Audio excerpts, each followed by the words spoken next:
All right, let's dive into one of the most perfectly crafted short stories ever written, H. Munro's The Open Window. I mean, this thing is just a brilliant little machine.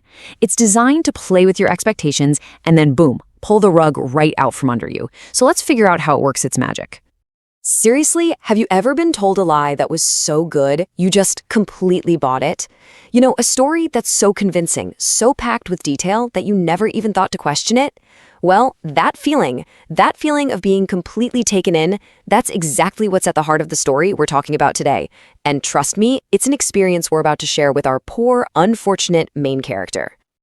Okay, so first up, let's meet our main guy, the wonderfully named Framton Nuttel. And he's not out in the country for a fun little holiday, no way. He's on a mission, you could say. His doctor basically prescribed him a nerve cure to deal with a really bad case of anxiety.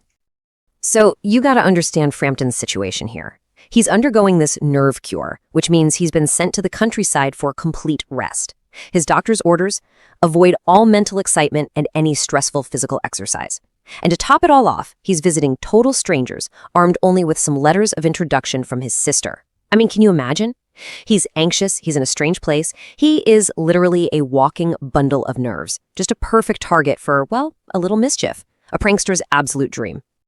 And right into this super fragile situation walks our second key player. So while Framton is just a mess of anxiety, he's greeted by the niece, a young lady named Vera. And the story describes her as a very self-possessed young lady of 15. That phrase, self-possessed, man, it's doing so much work here. It tells you everything you need to know. She's not awkward or shy, she's confident, she's calm, and she is totally in control. Support Framton thinks he's just, making a bit of small talk to kill time until the aunt comes down. He has absolutely no idea he's just walked straight into a masterfully laid trap. And the whole setup, it all begins with a simple, almost innocent question about a window. And there it is. That's the hook. With that one little sentence, Vera just seizes control of the entire narrative. She points Framton's and our attention right to that one single object, the big, open French window. I mean, think about it. It's an October afternoon. Why is that thing wide open? It seems weird, and she knows it. And now, she's about to spin a story that's going to make that window the most terrifying thing in the entire room.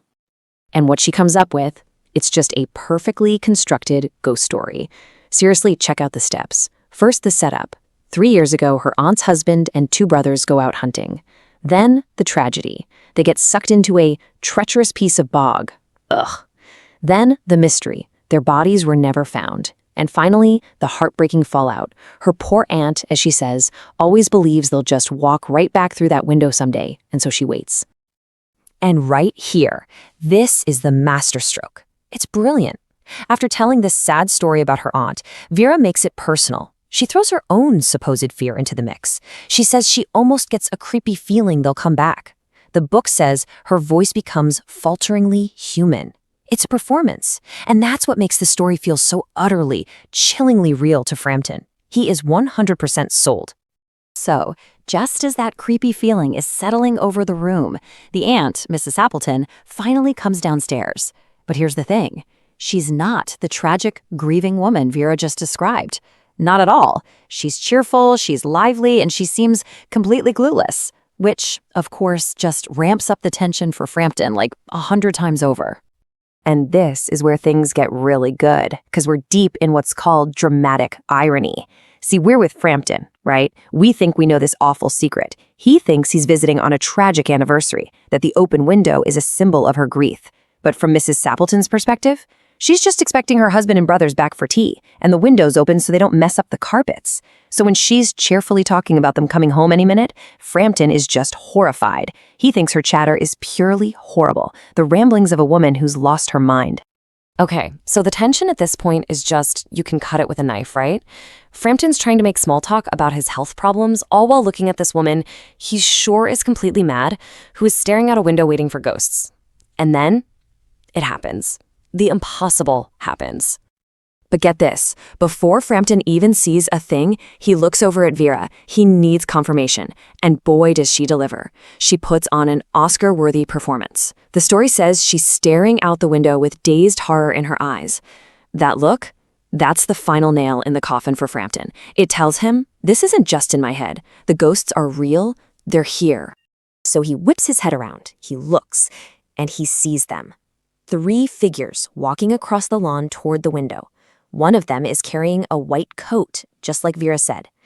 Then a voice starts singing, "Birdie, why do you bound?" And for Framton, that's it, game over. This is absolute, undeniable proof of ghosts. He doesn't think, he doesn't pause, he just grabs his hat and stick and sprints out of that house in pure, unfiltered terror, nearly crashing into a cyclist on the road. And Mrs. Sappleton's reaction? Oh, it's just perfect. She is completely baffled. She has no clue what just went down. To her, this very strange man who would only talk about his health problems just bolted from her house for no reason at all. And her comment is the ultimate punchline that we're all in on. A most extraordinary man. One would think he had seen a ghost. Yeah, he really, really thinks he did. All right, so Framton's gone, the hunters are home safe and sound, and Mrs. Sappleton is just standing there, totally confused. It is finally time to pull back the curtain and see the real genius behind this whole brilliant prank. So, what was the truth? Well, it was a lot more boring, and that's what makes it so great. The story Vera told was that the men died in a bog 3 years ago. The reality? They were just out hunting for the afternoon and got a little muddy. She said they were ghosts coming back from the dead. Nope, they're alive, well, and ready for tea. Framton fled from what he thought was a supernatural horror, when really, he ran away from 3 ordinary guys coming home for dinner. But wait, it gets better? You'd think she'd quit while she's ahead, right? But this is what makes Vera a true artist. Her performance isn't over. When her family asks, "Hey, why did that guy run away like that?" she doesn't even miss a beat. She invents a second story right there on the spot to explain it all away. So what's her new story? She tells them that Framton has a terrible phobia of dogs because he was once chased by a pack of them into a freshly dug grave somewhere in India and had to spend the night there. I mean, wow. And this brings us to the famous last line of the story. Romance at short notice was her specialty. And romance here doesn't mean love stories. It means the art of inventing these wild, dramatic, fantastical tales on the fly with completely convincing detail. That is her specialty, her unique and frankly, kind of dangerous talent. And that leaves us with this really cool question to think about, right? Who's the real artist here?